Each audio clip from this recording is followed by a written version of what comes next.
C'est un nom. Aujourd'hui, nous aurons notre parole dans 1 Corinthiens chapitre 15, du verset 1 à 28.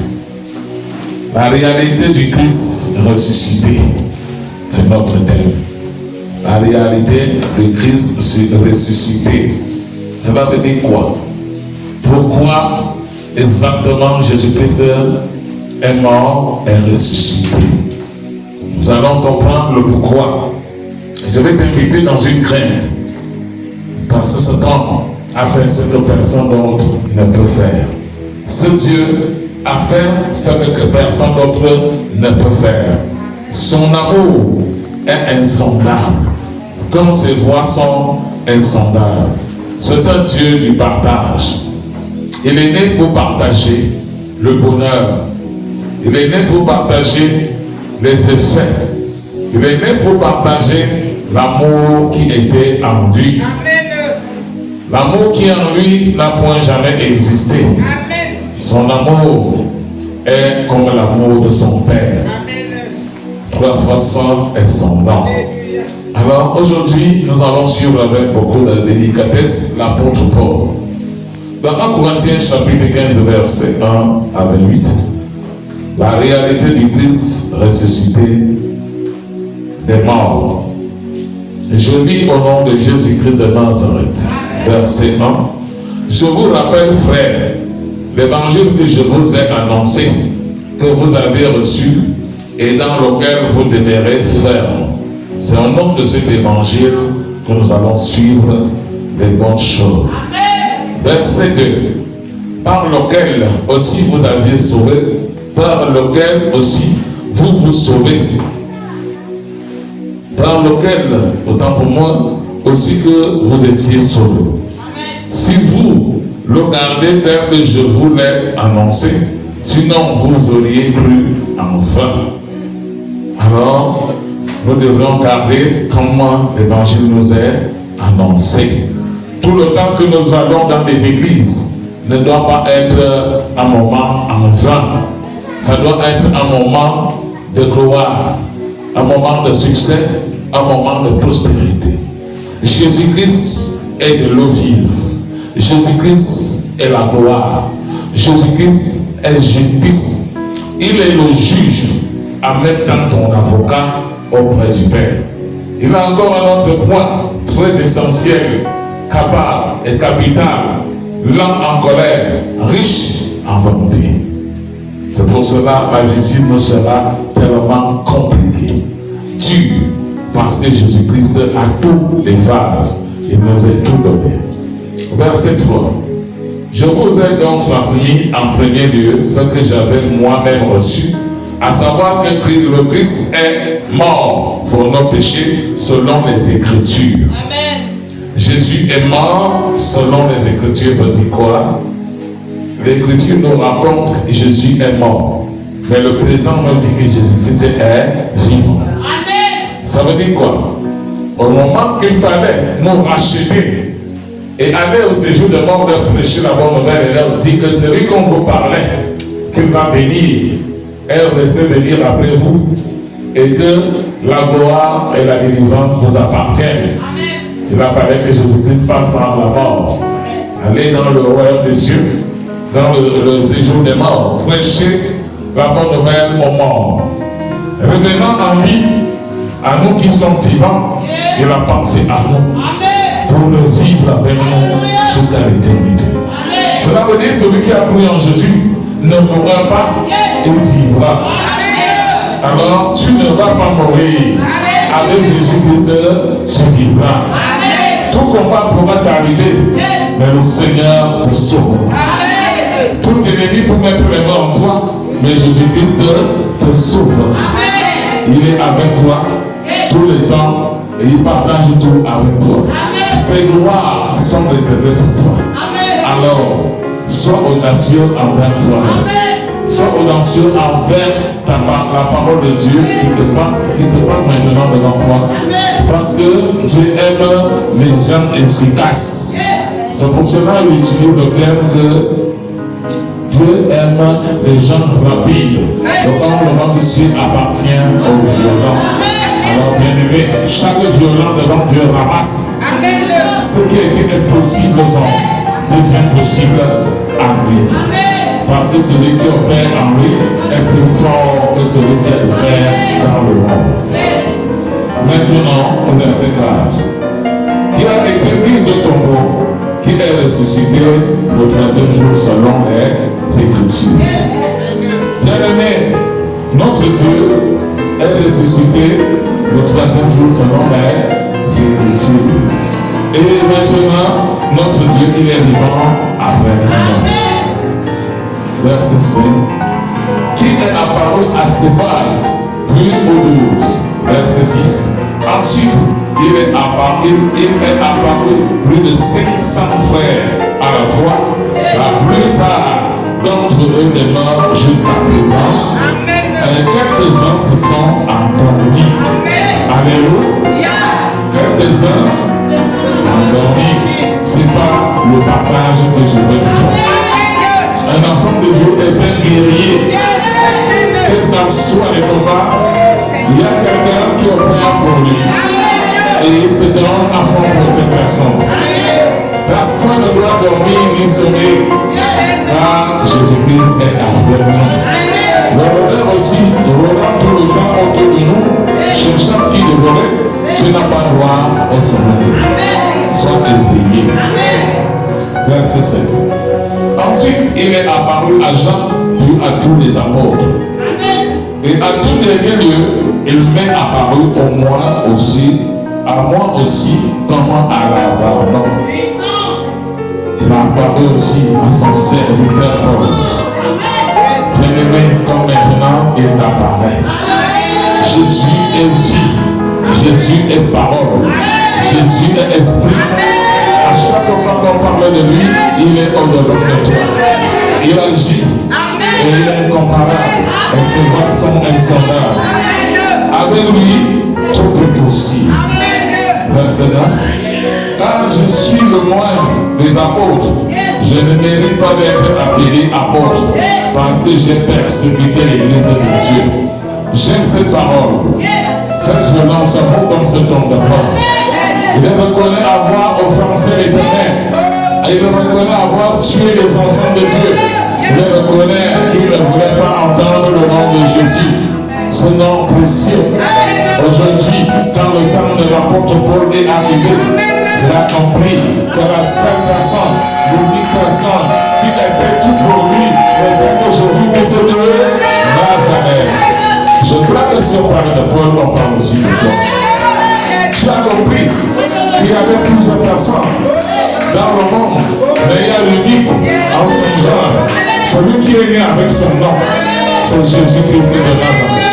Tu peux l'aider pour le suivre en disant que je vais demeurer en Jésus. Jésus n'est pas fermé les portes. L'erreur est humaine, mais dans l'esprit de Dieu. Nous ne sommes pas les humains, mais nous sommes les esprits qui habitent les humains. Alors avec Dieu, nous pouvons rester toujours esprit. Alors, tu ne dois pas dormir. La première des choses, reconnais tes torts. Avant de dire quoi que ce soit à Dieu, reconnais ton corps. Voilà cet homme de Dieu. Il était déjà homme de Dieu, mais il n'a jamais manqué de rappeler que je ne mérite pas d'être appelé apôtre. Mais il nous a dit aussi que lui, le moine des apôtres, selon lui, Jésus lui a aussi apparu. C'est un Dieu inconsolable. Il a les larmes qui coulent parce qu'il cherche le roi dessus. Il me dit pour un seul bébé, il laisse la tournée 19 bébés pour aller à la recherche d'un seul bébé. Nous devons faire très attention parce que son amour nous environne. Verset 10. C'est par la grâce de Dieu que je suis ce que je suis en sa grâce. À mon égard n'a pas été stérile. Loin de là, j'ai travaillé pour que tous, non pas moi, mais la grâce de Dieu qui est avec moi. J'aimerais que tu comprennes une chose. L'apôtre Paul a dit qu'il a travaillé plus que tous les autres apôtres.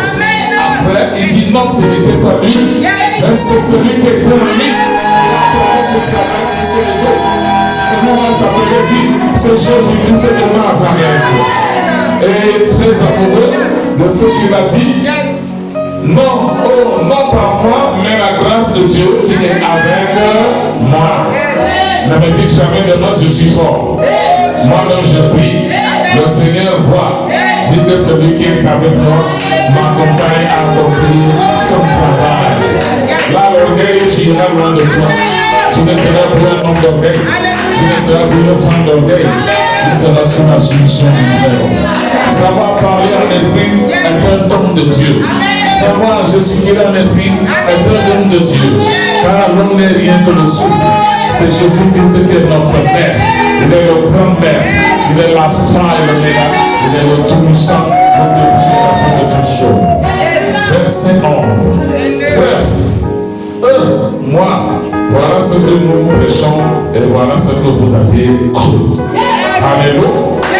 Pratiquez la vérité et elle vous a franchi. Et dis bien, je vous ai dit la vérité. C'est ce que les autres apôtres ont dit. À cause de ces paroles, vous avez cru à notre Dieu. Alors, nous devons mettre l'espoir à la résurrection. Parce que la résurrection, c'est notre tendance. C'est là où le Seigneur a fait de nous des merveilles. C'est là où l'enclos est brisé. C'est là où les murs des ténèbres dans ta vie sont brisés. Quand Jésus revenait de la tombe à la vie, il a tout brisé. Il t'a sauvé au même moment et il t'a délivré au même moment. Verset 12. Or, si l'on prêche que le Christ est ressuscité des morts, comme certains parmi vous peuvent dire, comme certains parmi vous dire qu'il n'y en a pas de résurrection des morts. Et il y a une manière, il y a un nombre de personnes qui n'est pas appelé à écouter ce que l'Esprit de Dieu dit dans les églises. Mais toi qui connais ce que la parole de Dieu dit, réjouis-toi de connaître les choses que les autres ne sont pas en train de connaître. Alors au verset 13 il dit, il n'y a pas de résurrection de mort. Le Christ non plus n'est pas ressuscité. Verset 14. Mais si le Christ n'est pas ressuscité, vide alors est notre message. Vide aussi notre foi. Alléluia. Ce qu'un homme qui a des yeux voit, l'aveugle ne le voit jamais. Alors, si tu es un enfant de Dieu, qui te vient le problème? Toi, tu es la lumière du monde. La lumière est en toi. Et cette lumière doit éclairer le monde. Il est inadmissible que le monde envahisse la lumière.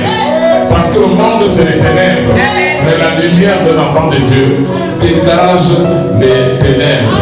Parce qu'il dégage l'énergie des hommes. Verset 15.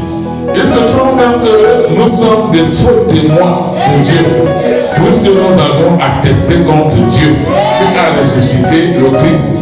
Alors qu'il ne l'a pas ressuscité, s'il est vrai que les morts ne ressuscitent pas. Nous sommes alors quoi? Les témoins de détruction contre l'Éternel. Je veux le transformer.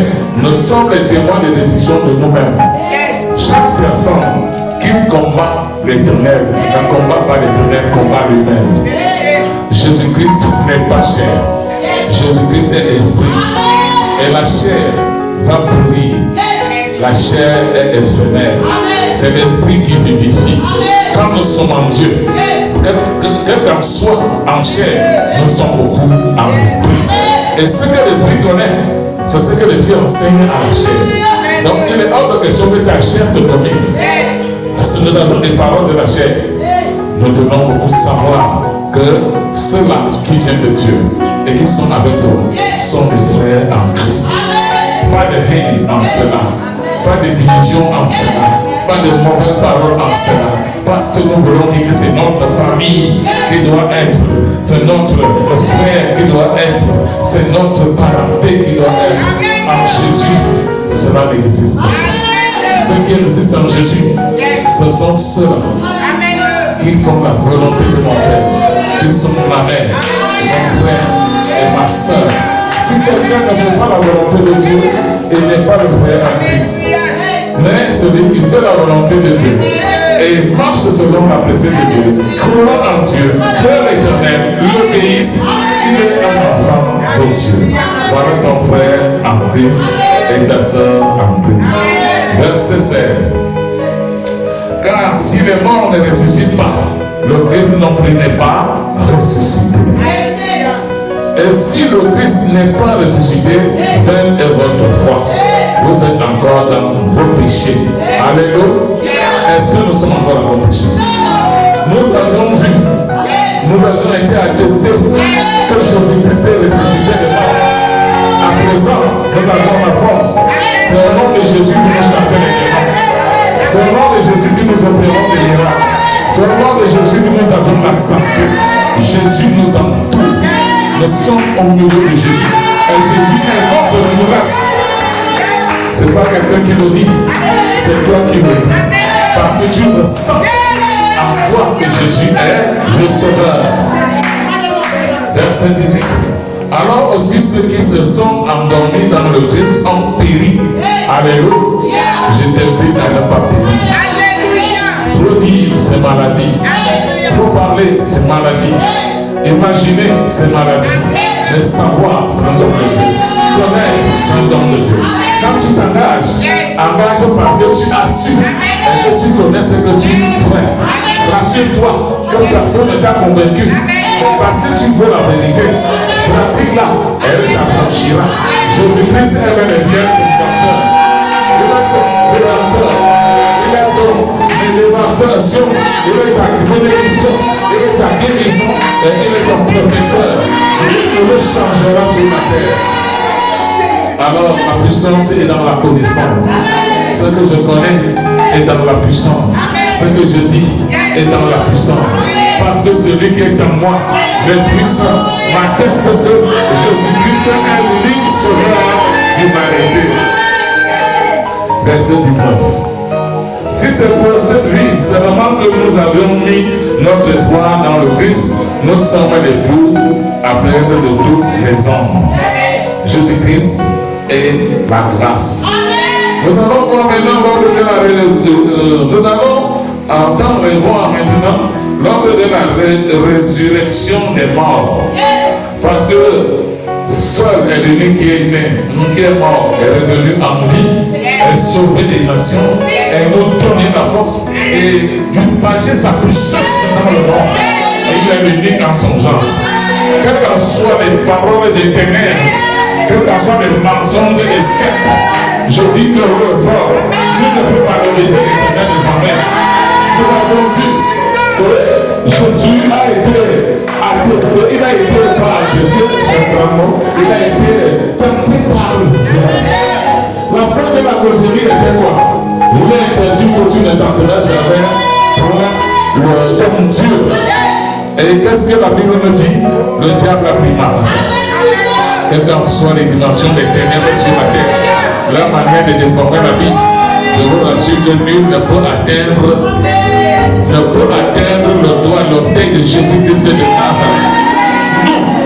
Nous sommes les témoins de Jésus. Nous, on a fait, on pratique, on fait encore les miracles au nom de Jésus. Nous, on guérit au nom de Jésus. On chasse les démons au nom de Jésus. Nous, on blâme les ennemis. Nous, on écrase les ennemis. Et Jésus est toujours avec nous. Et nous serons toujours avec Jésus. Rien ne pourra les regarder. Jésus est le suprême. Nos ennemis sont dans la peur. Jésus est là pour toi. Verset 20. Mais non, le Christ est ressuscité d'entre les morts, premier de ceux qui se sont endormis.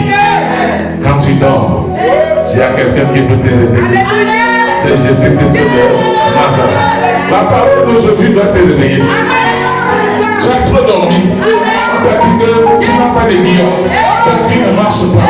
Tu n'es rien. Tu ne seras rien. C'est le pardon qui t'a créé. C'est le pardon qui t'a créé. Ce n'est pas l'argent qui t'a créé.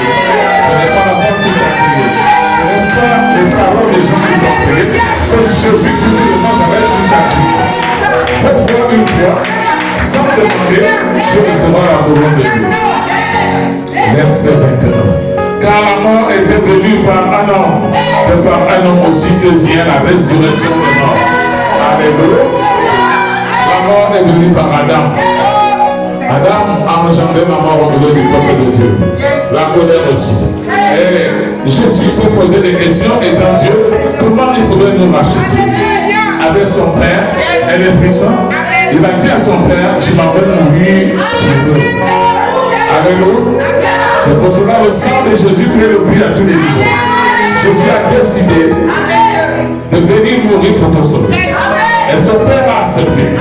Et tu es validé. En ce moment, mon frère, ma soeur, tu étais dans le péché. Tu n'as pas prêché ce jour-là. Tu n'as pas demandé. Tu n'as pas prié. Mais il y a eu avant le ciel. Tu ne connais pas qui tu es. Tu as mis avant le ciel à ton nom. Et pas encore dans le péché. Il y a mis avant à ton nom. Alors que Dieu, il a puni les autres. Alors que Dieu punit même les autres encore. Mais toi, il y a eu la valeur dans le ciel encore. Et ton péché étant encore là, tu avais eu la valeur de la délivrance. La sang n'a pas détruit ton alliance. Tu es le seul qui peut briser ton alliance avec Jésus. Mais ce n'est pas quelqu'un qui va briser ton alliance. C'est toi-même qui seras le détructeur de ton alliance. Alors au verset 21, car la mort a été venue par un homme, oui, nous allons au verset 22. Mais de même en effet que tout mort en Adam, ainsi tout environ ainsi tout revivront dans le Christ. Vous voyez comment Dieu est puissant. Il a vu que l'erreur a été commise au jardin d'Éden. Et s'est levé, il a dit, je suis le seul qui peut réparer cette erreur. C'est pour cela que je vous dis, personne ne doit juger l'autre. Un enfant de Dieu est contrôlé par son père. C'est ton Dieu peut le révéler. Mais si toi tu te mets à le juger, tu vas porter tous ces fautes, tous ces péchés. Lavez vos cœurs. Soyez purs dans vous-même. Car la parole de Dieu nous dit, soyez irréprochables. Un enfant de Dieu qui revendique à Dieu est toujours propre. Dans sa parole, dans son cœur, et dans sa manière de le dire. N'acceptez pas les amis de la chair. Ayez des amis de l'esprit. Parce que la vérité, elle fait mal et elle triomphe. Quand on a la vérité, voilà ton ami que Dieu t'a donné. Verset 23. Mais chacun a son rang comme prémisse. Le Christ ensuite ceux qui seront au Christ lors de son avènement. Nous devons être les prémices de Jésus de l'Adam. Toute la terre est redevable à Dieu. Jésus n'a pas sauvé une moitié de personnes et laissé les autres. Il a tout sauvé l'humanité. Maintenant, toute l'humanité devait lui dire Hosanna. Parce que Dieu a dit, tout genou fléchira au devant de toi. Et Dieu nous a prouvé plusieurs fois. Quand Jésus se baptisait, les gens baptisaient Jésus. Jésus nous a appris la soumission. Ce que nous ne faisons pas. Nous avons toujours la parole, non? Je suis plus grand que lui. Je suis plus grand que lui. Quand Jésus a rencontré Jean le Baptiste, Jean le Baptiste voulait l'onction que toi tu déverses par terre aujourd'hui. Mais Jésus vient de montrer que tu es né avec cette onction dans les cieux. Les mains ne sont pas là pour te donner l'onction. Tu as été déjà onction. La seule chose que je veux, c'est que je suis déjà un homme en chair. Je veux l'onction que nous t'avions donnée dans notre royaume. Et tu vas bénir dans ce jour. Tu vas baptiser maintenant. Je serai à l'aise. La confusion n'a pas été. C'était les esprits qui causaient. Alors Jean-Baptiste, le Baptiste a compris que Jésus avait raison. Mais si c'était quand tu avais dit non, prophète, c'est toi, non, lui il a compris. Il était déjà baptisé dans le Jourdain céleste et il a été mandaté de faire le chemin de Jésus. Mais Jésus étant un homme déjà, qui n'a pas encore commencé son service, il fallait qu'un homme, élevé, le passe dans les eaux pour qu'il le sorte. Ceci sans complexe. Même vous qui êtes dans la maison de Dieu. Si on a dit que c'est un bébé qui parle, sans complexe, tu vas. Si on a dit que c'est un Dieu qui parle, sans complexe, tu vas. Si on a dit que c'est un illettré qui parle, sans complexe, garde tes licences. Allez dans le doctorat. Dans cette personne, il y a quelque chose qui dépasse ce que tu dois être. À ça, accorde-toi. Tu verras la gloire de Dieu s'accomplir. Bien-aimé, ça ne pèse pas. C'est l'orgueil qui nous écarte. Parce que nous voulons toujours se faire voir. Moi qui ai la distance, moi qui ai, il n'y a pas de distance en Jésus. Dans l'esprit, il y a les docteurs. Il n'y a pas de distance dans l'esprit. L'esprit n'a que les docteurs. Les docteurs. La distance est dans la chair. Verset 24. Puis ce sera la fin, lorsqu'il remettra la royauté à Dieu, le Père, après avoir détruit tous les principautés dominantes et puissantes. Jésus aura le repos quand il sera, quand la justice finira. Pour l'instant, Jésus travaille en accord. Et il ne fait que délivrer jour après jour. Heure après heure, minute après minute, Jésus contrôle, Jésus nous délivre. Alors mon ami, relève-toi. Tu es tombé, tu es tombé. Il y a quelqu'un qui a la solution. Relève-toi. Il y a quelqu'un qui a la solution. C'est Jésus-Christ de Nazareth. Nous on a vu, nous on connaît, nous on marche avec, nous on parle. Parce que c'est vrai. Ne t'attends pas, c'est vrai. Et ne dis personne d'autre, c'est vrai. Verset 25, car il faut qu'il règne jusqu'à ce qu'il ait placé tous ses ennemis sous les pieds. Alléluia. Car il faut que Jésus-Christ règne, parce qu'il a placé tous nos ennemis sous ses pieds. Quand il est posé sur l'ennemi, nous avons le pouvoir de percer. Nous avons le pouvoir de ramasser. Nous avons le pouvoir d'être nommés. Nous avons le pouvoir de s'enrichir. Nous avons le pouvoir de guérir. Nous avons le pouvoir de chanter, de sauter. Parce que Jésus est le soleil de toutes choses.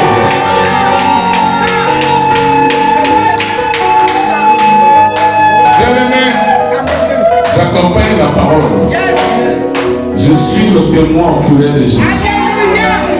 Je reconnais. Moi, pas les choses que les gens disent, etc. Moi, je dis, je reconnais. Parce que moi, quand j'ai fait l'accident, je suis mort, je suis allé dans le pays des morts. Jésus-Christ m'a rencontré lui-même en personne. Et il m'a dit, tu vas rentrer, aller me servir. Je ne connaissais même rien. C'était en 92, c'était petit. Et il m'a dit, tu vas rentrer. Bien-aimé, quel est cet homme qui ressuscite de mort? Il est où? Il est caché où? On m'a dit, tu vas rentrer. Tu vas aller dire aux gens que j'existe. Après que j'ai passé une nuit couché, mort. Je parle au nom de Jésus-Christ de Nazareth. Personne ne peut briser mes liens avec Dieu. Parce que je sens ce qu'il a fait à moi ce jour-là. Il m'a dit, tu vas rentrer. Il y a mes âmes en péril. Tu vas aller les délivrer. Je suis venu. Depuis ma naissance, là, je peux mettre cela ma naissance, parce que c'était une deuxième naissance. J'ai rencontré tous les problèmes du monde. J'ai été dans tous les combats. J'ai vu toutes les agressions. J'ai vu toutes les maladies bizarres. J'ai tout vu, mais j'ai été toujours vainqueur. Parce que je me disais que ne crains rien. Je suis avec toi. Ne crains rien. Je veux te guérir. Ne crains rien. Je suis avec toi. Et nous avions toujours ce chant-là. Ne crains pas, je t'ai acheté. Ne crains pas, je suis avec toi. Mais on oublie. Quelques jours nous arrivent. Nous oublions que Jésus-Christ est avec nous. Alors on peut anéantir tout le monde, mais je veux dire son nom. Parce que je connais que je ne devrais plus être en vie à l'heure actuelle. Je n'allais pas avoir laissé une famille. Mais Dieu, Jésus de Nazareth, m'a dit, va, ils te feront tout. Ils te feront tout. Personne ne te vaincra. C'est pour cela, j'accepte tout ce qui m'arrive. J'accepte ma persécution. J'accepte mes problèmes. J'accepte mes insultes. Parce que j'ai la force de Dieu en moi. Et quand vous le faites, pour moi c'est mon élévation. Et je veux que tu le saches aussi. Quand on le fait pour toi, c'est ton élévation. Au verset 27, car il a tout mis sous mes pieds, mais lorsqu'il dira, tout est soumis. Désormais, c'est évidemment à l'exclusion de celui qui lui a soumis toutes ces choses. Il va dire à son père, je t'ai demandé, tu m'as accordé, voici ton peuple. Ça est seul. Alléluia. C'est un fond de Dieu. Et il connaît son deal. Il a son job. Son job, c'est de nous racheter. Alors, bien aimé, même si tu es tombé, même si tu es tombé dans les sectes, même si tu es à la sorcellerie, si tu décides de reconnaître Jésus, il te sauve. Il est venu sur terre pour nous les pécheurs et non pour les saints. Verset 28. Lorsque toutes choses lui auront été soumises, alors le Fils lui-même se soumettra à celui qui lui a tout soumis, afin que Dieu soit tout en tout. Alléluia. La dernière personne à voir tous les paroles en tout en ce moment-là, parce que Jésus va se reposer. Et maintenant, Dieu va sortir une nouvelle Jérusalem. Il va sortir d'un paradis en son nom.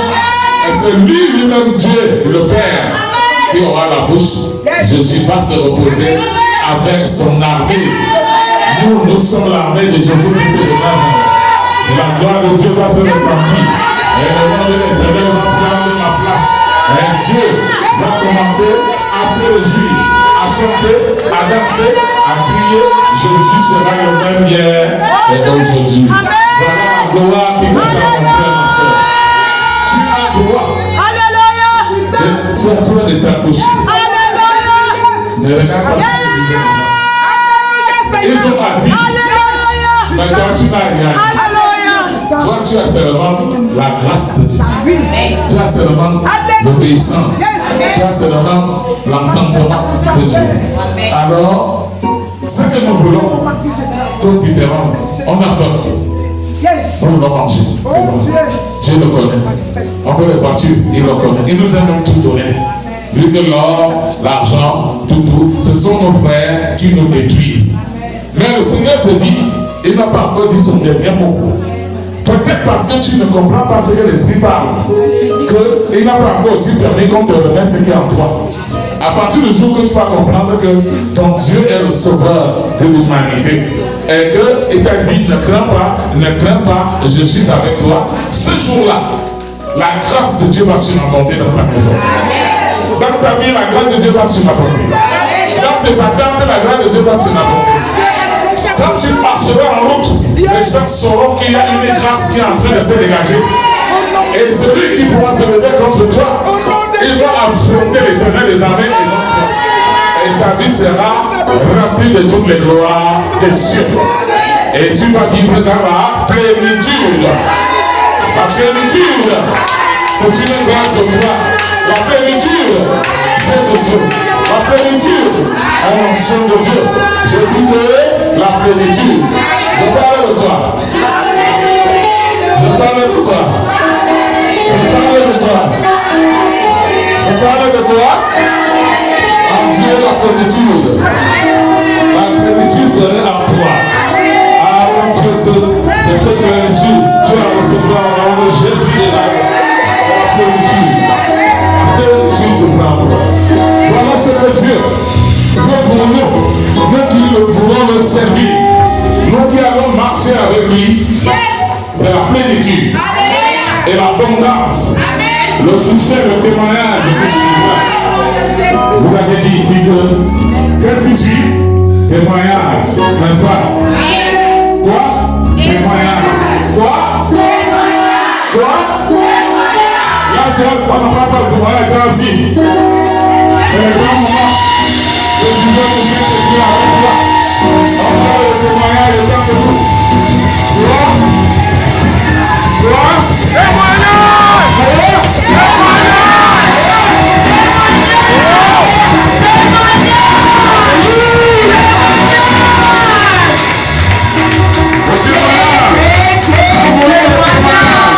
C'est le témoignage qui va suivre.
autre groupe il a mis l'effusion du Saint-Esprit. Il a mis l'effusion du Saint-Esprit. Dieu voulait que vous confirmez vous-même que on n'a pas pu poser les bons gens, mais la parole de Dieu seule pouvait confirmer la parole. Mais la réalité est là. L'onction de Dieu se perd. C'est pour cela, bien-aimé, on va prier pour dire à Dieu merci, mille fois merci pour ce que tu es. Si nous sommes obéissants, quand il y a l'explosion, il y a le succès, il y a la bénédiction. Quand il y a le succès, il y a grâce, il y a victoire. Alors nous allons prier pour dire à Dieu merci. Seigneur Jésus, ton témoignage a commencé. Nous te disons merci pour cette effusion de l'Esprit Saint. On est revenant. Ce n'est que le début.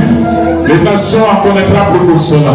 Le vent de la grâce va fondre les nations. Et la main de l'Éternel va conduire le bateau de l'Éternel.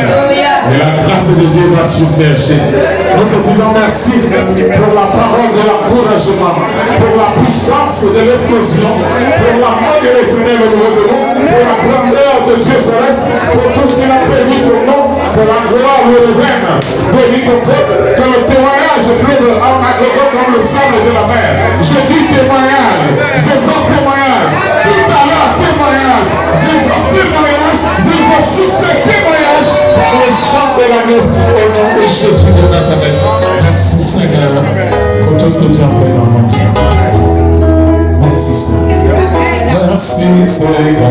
Merci.